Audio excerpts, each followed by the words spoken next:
And I'm David. And we're talking about Amazing Race. We got a couple weeks to talk about. Catch up Sorry here. We weren't around last week, but we are back and we are ready to talk about week 2 and week 3. Yes, so at the beginning of week 2 they head to Belgium, right? They head to Belgium all together. On the same flight. The first thing they're doing is climbing up 4 at a time up to get their flag. Which I don't know if I could do it because the way those ladders were like swaying in the breeze, I was like, no, thank you. Yeah, I think Jody and NBA get a pretty good lead off of that. Yeah. Then the next thing, the Detour, is the printing press or the diamond thing. And both fairly difficult. Attention to detail for both of them. Yeah, so NBA guys and Team Big Brother head off to do the printing press thing. And it's kind of tricky because you have to set the letters backwards and upside down and all this stuff. So they're doing that, but both of them get it done pretty quickly. Well, they both have to go back and try it again. Like they made a couple errors, but NBA like redoes it really quickly. They get out really fast. Team Extreme actually pops over Team Big Brother. Yeah, they get out second. Then Big Brother gets out. Yes. In that sort of first printing press group. Right. And then the other part of this detour is like evaluating diamonds and the blemishes, and they have to look and I don't even know how you would get to a number. At first I was very confused because I thought no one knows about color and clarity. Yeah. But then I realized it was just math. And like they were just plugging in numbers. It was basically a puzzle. So if you got it wrong, you should just start eliminating where your area that is wrong. So I feel like you could have gotten through that pretty quickly. But no. But it seemed like people were struggling a little bit more with the diamonds than with the printing press. But the first team to get out of the diamonds is Team Well Strung, right? Yes. The firefighters are struggling so much at the printing press thing that they decide to switch and go to the diamond thing. And I'm like, oh, I don't think you guys are going to do any better at the diamond thing. I don't think so either. But the upside is they show up there and Go Yoga is struggling so much with the diamond that they're still there. Yeah, but like seeing the firefighters show up, Go Yoga's like, great. Yeah. Because they were the last team left at the diamond challenge. And so they're like, okay, these guys are just starting, like we still have a chance. Now we get to our first head-to-head in Amazing Race history. Yes, because why not create a new challenge for the most competitive cast ever, right? But this one is like purely physical, right? It is, in like a not horrible way. No, but it favors the athletes in the bunch, right? And so when you get there, so NBA at this point has really redeemed themselves from week 1. They are doing so well. They show up first for this head-to-head, but now you have to wait for a second team to compete with them. Yeah, and they were like, great, we're first team number 1. And then they're like, oh, there's one more thing. And if you lose, you wait for the next team to show up, and you have to keep playing this challenge. Keep competing and getting more and more tired. Yeah. NBA shows up first, and then Team Big Brother, Jody, show up second. Of course, Cody competes, and he kills it because he's a competition beast. Yeah. So NBA has to compete again with team number 3. Right. So now this is with the pit stop. So that means Big Brother's team number 1. Yes. They finished first. So then team number 3 shows up, and it's Team Yale. Team Yale! Look how well they're doing! And they're young, right? You'd think like, okay, maybe against these old NBA guys, who knows who's gonna win? Yeah, but my heart is like, well, NBA just lost. They should win. They should win. I hope so. And they do. They do. So NBA is team number 2. And then Yale proceeds to never ever get this challenge. Just goes downhill from there. They are just... The interesting thing about this head-to-head is that they were switching back and forth. So the NBA guy who loses the first one, it's the other one who does the second race. Right. So then Yale loses, and the guy goes first, and then the girl does it second time. Makes sense to me. Yeah. I think, oh, now she'll do it. She'll do so much better. Right. No, she doesn't. Then he has to do it again, but now he's exhausted. Yeah. Then she has to do it again. She's exhausted, and now we're just spiraling in exhaustedness. Right. The idea is that it keep fresh, right? Alternate so that one person can rest while the other person's going. But it does make sense. On the flip side, you might think like, well, the more you do it, the more familiar you are with the course. So who knows what the best strategy is, but they decide to alternate. But they just keep losing every time because they're just not super coordinated. They can't seem to get Dolly down, and they keep dropping their fries everywhere. They kept every single single time they would hit the corners and go up, I was like, stop going so close. Yeah. Or remember, it's not that soon before you turn. Like, how every single time are you running up on there and dropping your french fries? Oh, so teams are just beating Team Yale every single time. And it comes down to these two teams that are left at the Diamond Challenge, right? Yes. Goat Yoga and the Twins. Goat Yoga gets out of this Diamond Challenge first, so they show up to this head-to-head. Team Yale is like, it's now or never. They are like dying. And they realize like, this is our only chance to win because maybe Goat Yoga is less athletic than we are. Yeah, and guess what? They were. Yeah. Whichever one that was, it was the meek one. It wasn't Sarah. Yes, yeah. Sarah the bee. She just sort of sloppily like stumbles all over this racetrack, and yay, Yale finally gets through.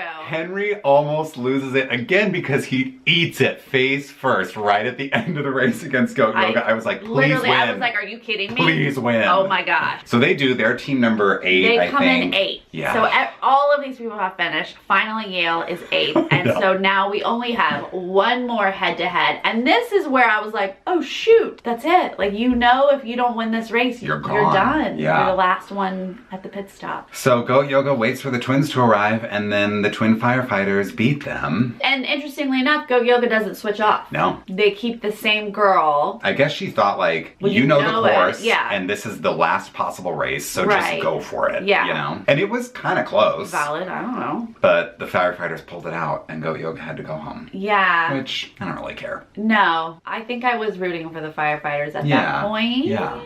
Goat Yoga's just, they just didn't show much promise. Yeah. So I was okay with them going. Yep. But I will say the head-to-head I enjoyed. I did. I don't mind that addition to the show at all. Definitely puts emphasis, at least this head-to-head, put emphasis on the physical aspect of the game. Maybe we'll see a head-to-head that's more, you know, maybe it's a puzzle or something, maybe more mental later on, who knows. Right, but it's really fun. Phil's doing commentary and like, it had a fun vibe, and then when you get down to the last two teams, you're like, yikes. So, good on you. Good on you. So the moral of episode 2 is that Team NBA has redemption, Team Yale has a horrible day. Yes, that is week 2 in a nutshell there. So let's move on to week 3. Right, so from Belgium, they go to Morocco. Morocco! Yes, where everyone's trying to figure out the language. Is it French? Is it Spanish? Turns out it's Arabic. Turns out if you know Arabic, it's helpful. And guess who knows Arabic? Cody. Cody out of nowhere. And of course Yale. Yeah, right. Of course she'd studied in Marrakesh when she was in high school. Of course. Again, everyone's on the same flight. Yes. We're all jumbled up, which I don't know how I feel about all that. I know. I think maybe I need them to, this is fine, like let's all get to know each other. Sure. But let's maybe spread it out a little bit. I like See some front runners. When, you know, 4 to 5 people make the first flight and everyone else is on the second flight. I don't know. I like that. Yeah. Am I the only one? I don't know. So they all get to Morocco. They're all hopping in cabs. Yes. And they have to go to this like fish market thing. Yeah. And now Team Extreme, which we both like, right? Or is it just me that likes Extreme? They start out in their little talk to the camera about how they're the only all-girl team left. Yes. Because we lost the Ring Girls and then we lost the Goat Yoga. So they are the only all-girl team left, and it's, you know, hard for an all-girl team to win. Yeah. So I start thinking, oh no. Yikes, foreshadowing. Right. If you give me a package about this, that means they're going home this week. Right. And sure enough, as soon as we get to Morocco, they're in a cab that doesn't know where they're going. Yeah, and he like speaks no English, and so they can't communicate with him. They don't know Arabic. Yeah. So they're sort of like driving who knows where. Eventually they have to get out of the cab and just run and try to find this they're not fish close. Yeah. Yeah, they're wandering around asking tons of people for help. They of course show up last to this like sardine fish something stacking, which looked disgusting. So gross. And so hard because the little fish are slippery and their hands get gross. But Team Extreme manages to make up a little bit of time. They're not the last team out of that. They are not. The Indy team is actually the last team out. Jody's out first and firefighters are right behind them. Yeah. So now we go to find a gnome. And the eaters actually arrive first to this area, but they miss it and run on by. Yeah, right.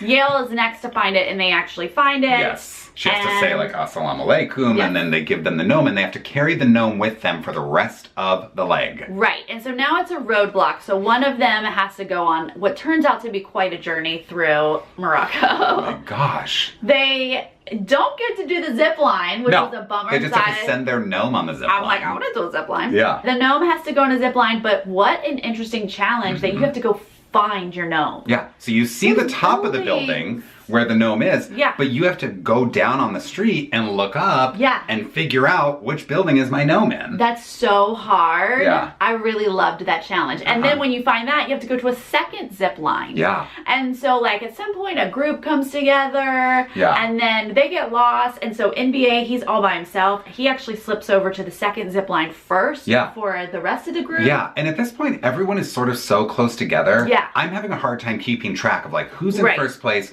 who has the lead. Right. But I did love when this group who's all together like Well Strong and Big Brother and a couple other people, they're running around trying to find the second zip line. Team NBA has already found it and he's just like doop-a-doo, kind of walking around leisurely. He's like, I'm trying to be not conspicuous. I'm a big guy. It was really fun. He like pretends like he doesn't see them. Even though they were kind of together in a group, the lead kept changing. It did, yeah. So it was Jess first, then it was NBA. Then the lifeguards and Team Extreme sort of sneak up in there. Right. It's all over the map. Some people are getting lost, whatever, and there's a lot of running, very physical. Yeah. I was so excited that NBA had like snuck up to the front, but then he gets totally turned around and now he's falling back and struggling and like he's hot and for some reason was carrying his backpack. Yes, up and down all of these stairs. And he's like an older guy. Like Team NBA is the oldest team. Everyone is like dripping sweat. Like their shirts are soaked through and he's also got a 50-pound backpack on his back. So then after they finish the zip lines, they have to go to this shop and put money in the phones and nobody realizes that the money is in the gnome's pouch. Takes a minute to figure that out. And so now they're sort of, now we're still rotating like leads and everyone's there at the same time. Well Strong and Extreme get to the phone first, so they now have a lead because they get out first. Lifeguard and Jess are towards the end, but Lifeguard leaves her gnome there. Yeah, because Lifeguard and Jess are trying to figure it out, and the Lifeguard is dialing the phone, and Jess is like, here, I'll hold this, and she takes her gnome. Not maliciously, just like, I'll hold it. They're working together. And then she places the gnome down on the floor, and the Lifeguard forgets about it. Forgets it. Yeah. It was a little awkward, but what do? You're not going to carry that person's gnome for them. She ran off.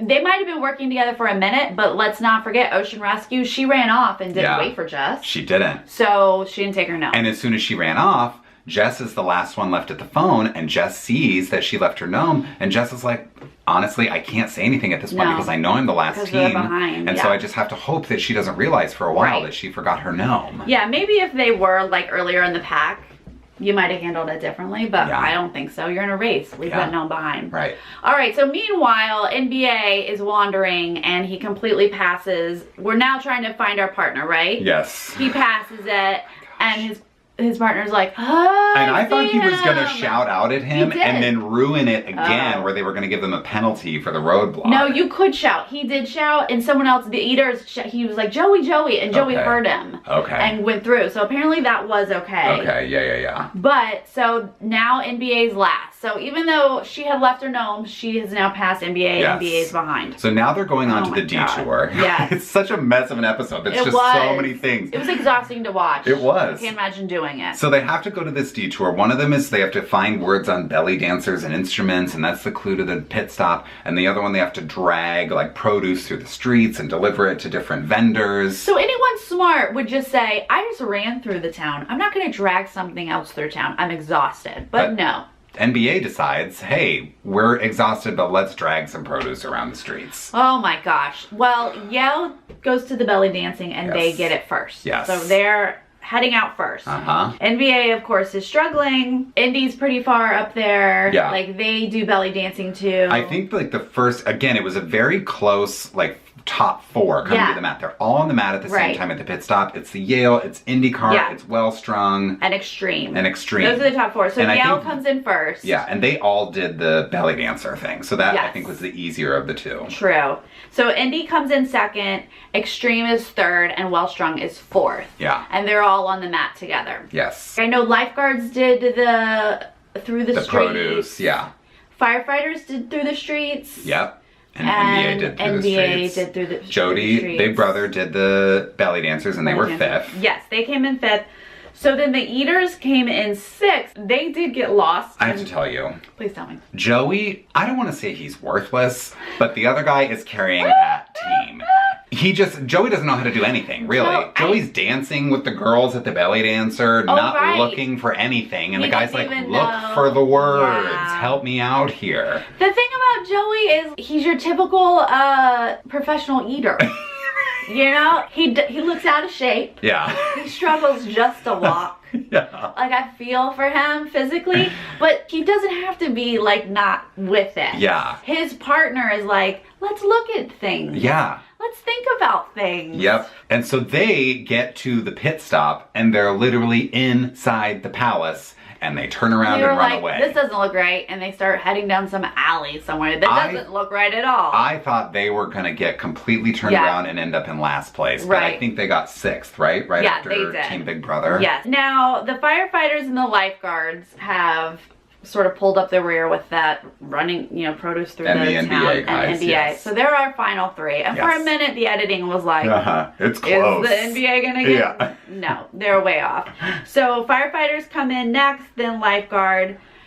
Then pulling up the rear, unfortunately, was NBA. But let me say, their attitude was so good this episode. It could have been so easy for them to be like, we're old, we're last, we're defeated, let's just give up. But that guy was like, I'm 49 years old, I've had 3 heart attacks. 3 heart attacks! Yeah, but I'm not done yet. You're gonna have to drag me out of here, Phil. Like, what a good attitude to have. And after all he did, I'm sorry, I don't know his name, whichever one did everything in this episode, but like, that was challenging. Yes. Yeah, when they were doing that sort of final walk where he was like, I'm not done. I'm not done yet. Yeah. And so they walk up to the mat at the pit stop, and I was a little misty. Okay, I almost cried because, you know, I have a soft spot for them. And again, I just was like so inspired by their like willingness to keep going. Such a great week 2. Yes. And then all of a sudden, this week 3. You just never know. So Phil's like, I'm sorry you're last. But I knew. I knew it was a non-elimination leg. The way he phrased it, you're like, oh.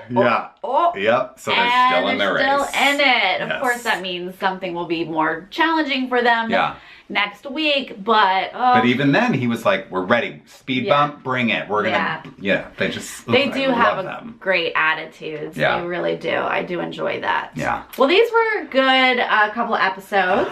Some new stuff that's fun and exciting. Yeah. But I'll have to say at this point, like, I don't know who I want to go next, and I don't know who I'm like really rooting for anymore. There's really because everything has been so close, there's no clear front runner. Yeah. Well, Team Indy does show some strengths, but then sometimes they mess things up. You know, it's like everyone kind of has ups and downs. So no clear front runner for sure. So we'll see how things start to spread out if they do it all. But I will say Jess and Cody have been communicating fairly well. Yes. And I did really like how Jess struggled a little bit in the zip line challenge. Right. And so, you know, they came in first the week before. They were down to 5th this episode. And Cody just was like, she is the most well-rounded individual I've ever met. Like, he really does love her. He really does. I think it's great. He really is supportive of her and values what she does. Yeah. And when, you know, she didn't show up first back and other people are leaving, he was like, whatever, she's got this. Yeah. Not worried about it. Just so much faith in each other. Yeah. I love it. I mean,